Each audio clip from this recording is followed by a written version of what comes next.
Mis hermanos, muy buenas tardes. Vamos a comenzar nuestro estudio bíblico en el nombre de nuestro Señor Jesucristo. Y quiero invitarles a buscar la cita de nuestra lección del día de hoy, la cual se encuentra en Efesios capítulo 1, del verso 11 al 14. Y el texto sagrado lo tenemos en Romanos 8:29. Si tiene a bien, puede poner en pausa el video y buscarlo para que junto a su familia tenga un momento de lectura de esta lección para que continuemos luego con la enseñanza.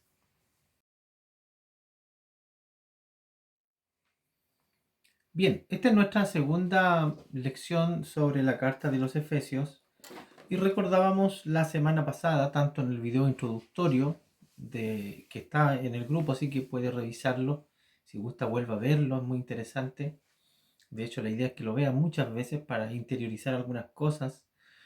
Pero recordamos que el propósito inicial de esta carta, que era una carta circular, la idea era que pasara por las distintas iglesias, era establecer o declarar los elementos fundamentales de nuestra fe cristiana, revelar el plan de Dios de salvación, definir el Evangelio. Así que es una hermosa carta que sin duda nos llevará por hermosas lecciones y cada una de ellas nos irá mostrando cómo es este Evangelio en que hemos creído y cómo funciona también. ¿Amén? Así que muy relevante, la semana pasada aprendíamos cómo hemos sido bendecidos, cómo hemos sido enriquecidos, ¿amén? Con toda bendición espiritual, cómo ha sido generoso Dios con nosotros a través de este Evangelio.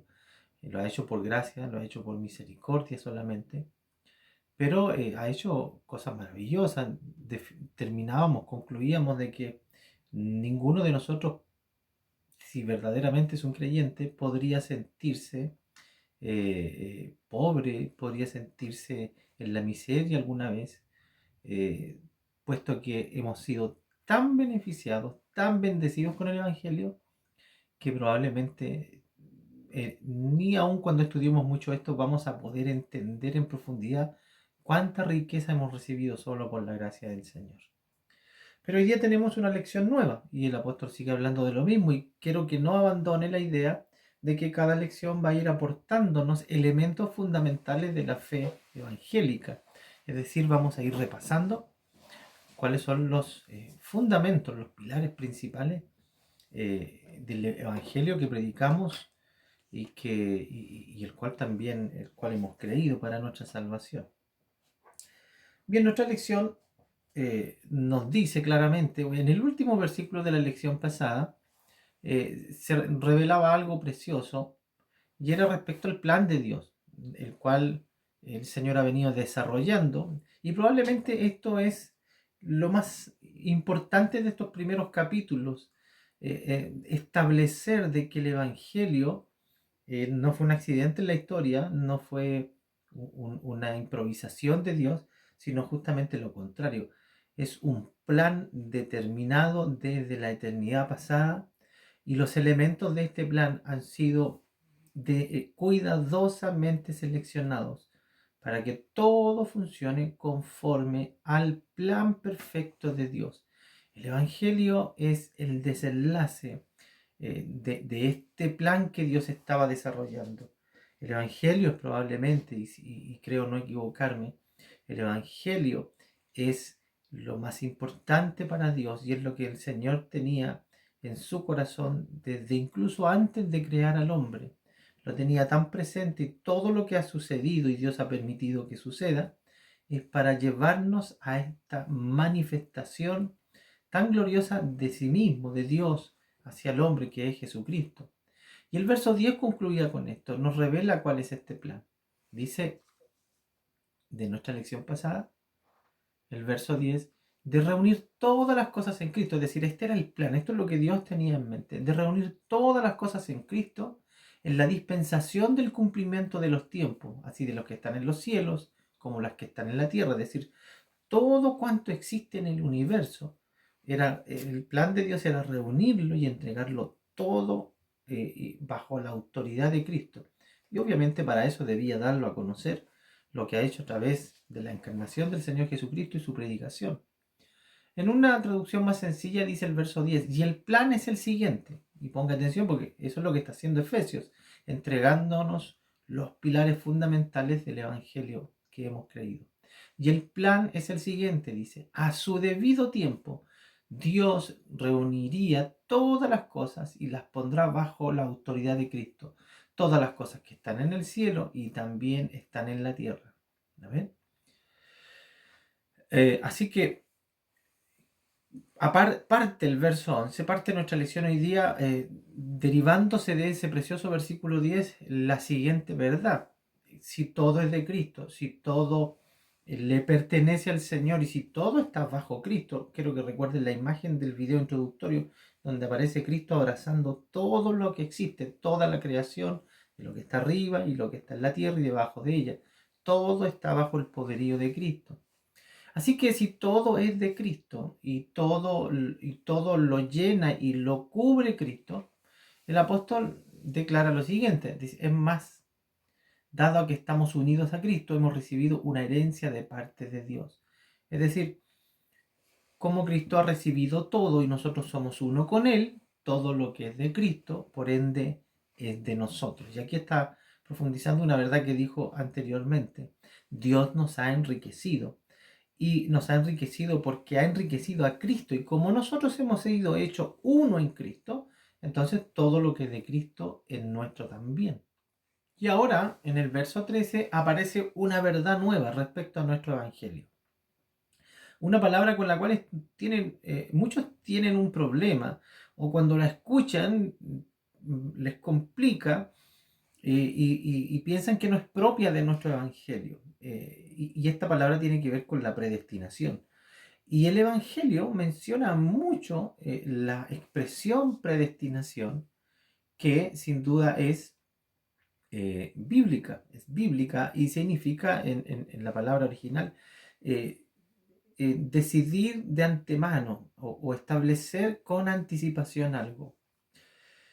Y aparece la predestinación como parte del plan perfecto de Dios, es decir, ni siquiera las personas que han creído por una voluntad propia o absolutamente propia, sino que en nuestra elección ha habido una tremenda participación de Dios. Y más que una participación, Él es el iniciador de nuestra salvación. Él es quien se da a conocer a nosotros y categóricamente esta carta de los Efesios establece de que hemos sido predestinados para esta salvación. Ahora, esto choca un poco para muchos con el hecho del libre albedrío. ¿Cómo Dios puede escogerme para salvarme y después decir que la salvación está bajo mi elección al escoger yo si creo o no creo? ¿Cómo Dios puede, y otra pregunta que surge es, ¿cómo Dios puede decir que Él es justo si escogió a algunos para salvarse y a otros para condenarlos? Bueno, en esta última no hay ninguna injusticia en Dios. Recuerde usted que todo el mundo está desechado por sus pecados. Así que el que recibe condenación no está recibiendo nada injusto, está recibiendo lo propio, está recibiendo lo que merece.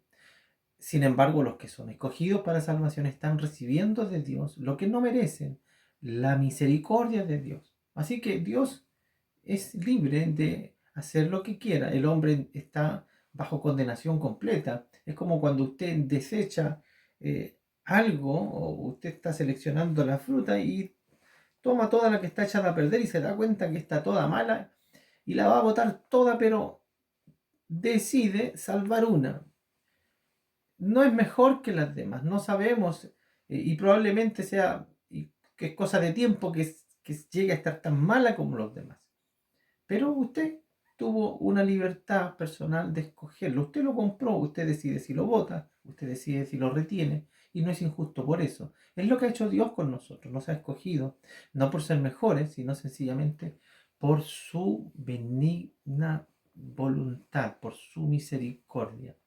Así que de aquí en adelante aparece muchas veces la palabra predestinación y no sabemos hasta qué punto la predestinación opera con el libre albedrío, del cual dice la palabra.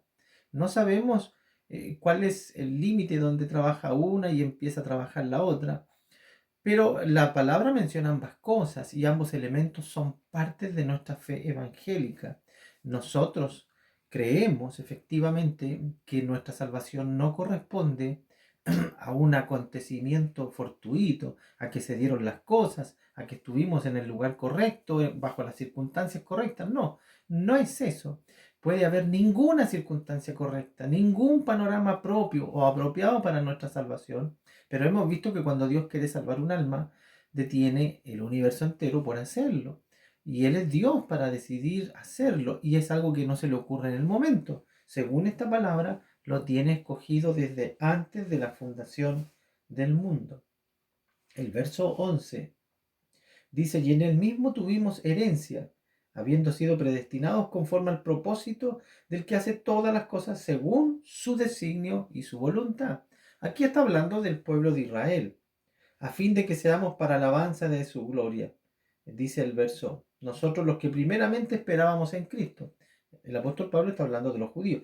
Pero luego en el 13 salta a los gentiles. Dice, en él también vosotros, habiendo oído la palabra de verdad, el evangelio de vuestra salvación, y habiendo creído en él, fuisteis sellados con el Espíritu Santo de la promesa. Este versículo es precioso, porque Efesios, al estar entregando elementos principales, fundamentales de nuestra fe evangélica, en este verso entrega una cantidad de información maravillosa que debiéramos mirar con mucha atención y paciencia.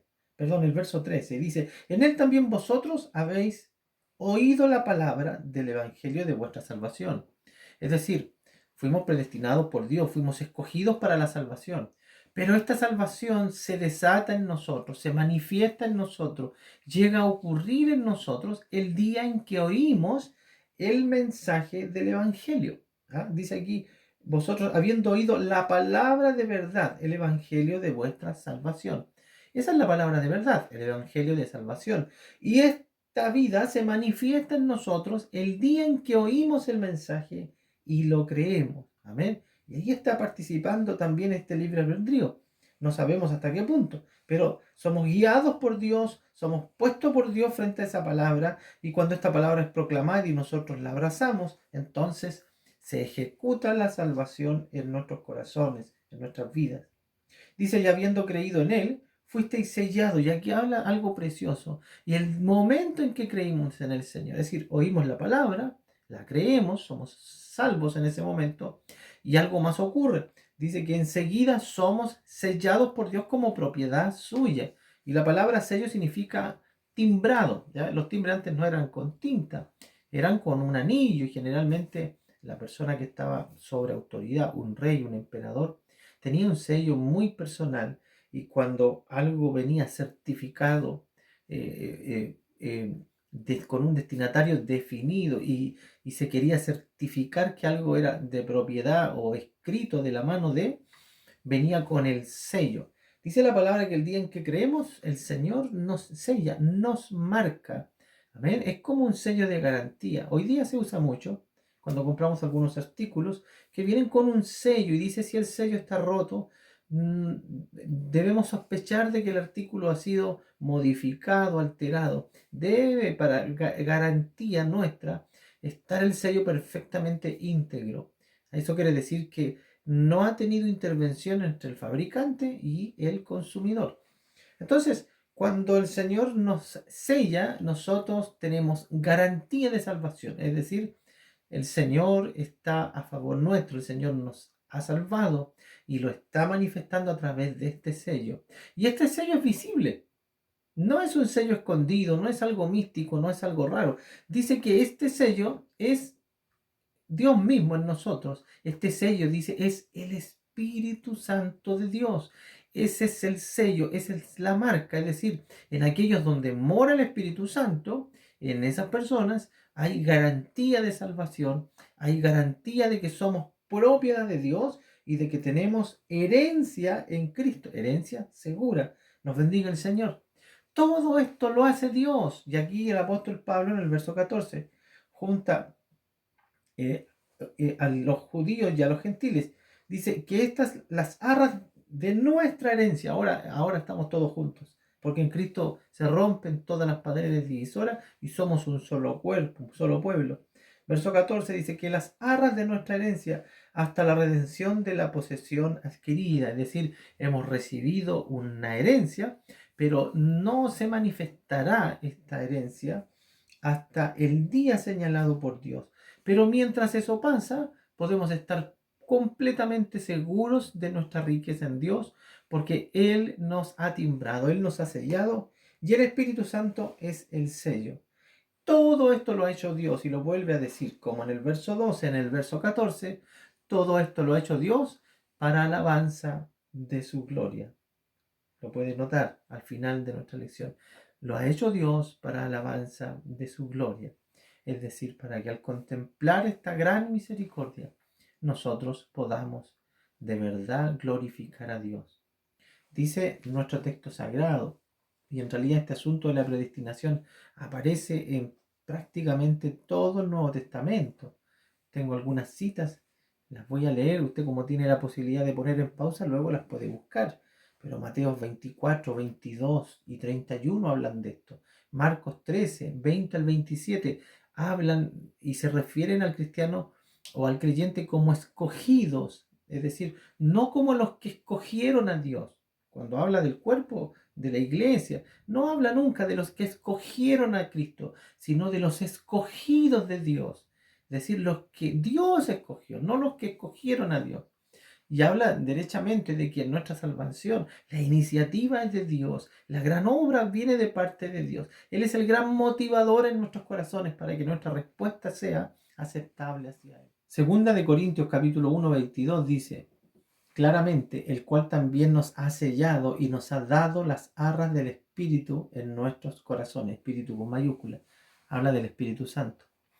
Así que, hermano, una de las grandes verdades del Evangelio que predicamos es la predestinación, es decir, la preelección que ha hecho Dios de nosotros y cómo ha encaminado todo nuestro andar de vida en pos de este bendito encuentro con Él, cómo ha tocado nuestros corazones de manera especial. Si Él no lo hubiese hecho, nosotros no podríamos haberle conocido.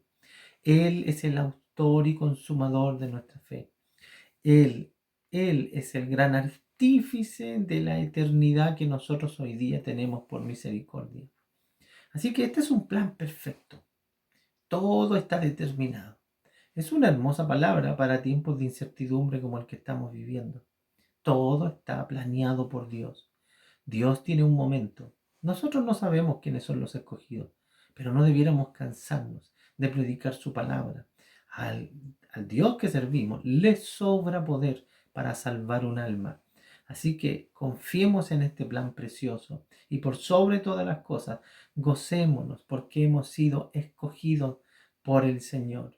En nuestro texto sagrado, en Romanos 8:29, dice lo siguiente: porque a los que antes conoció, también los predestinó para que fuesen hechos conforme a la imagen de su Hijo, para que Él sea el primogénito entre muchos hermanos. ¿Sabe lo que está diciendo este hermoso texto? Que el Señor nos conoció desde antes. Él sabía mi nombre, mi vida. Él sabía la aparición que yo tendría en la historia de la humanidad. Y desde ese tiempo decidió también salvarme. Amén. Y no lo hizo solo para darme vida, lo hizo para transformarme, para que yo me llegue a parecer a Jesucristo. Amén. Para que cuando nos presentemos delante del Señor, Cristo aparezca como el Hijo mayor, el primero de todos, y nosotros idénticos a Él, pareciéndonos tanto como hermanos legítimos, porque seremos transformados en el camino. Es plan de Dios hacerlo. Él lo hará. A través de su Espíritu Santo lo hará.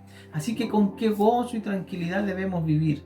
Todo lo que pasa es plan de Dios. Y todo lo que Dios procura en mi vida es transformarme para que me parezca a Jesucristo. Qué hermoso trabajo está haciendo el Señor en mí y está haciendo el Señor en ustedes. Dios, el que lo ha comenzado, es fiel y es justo para terminar en nosotros la buena obra. Que el Señor les bendiga.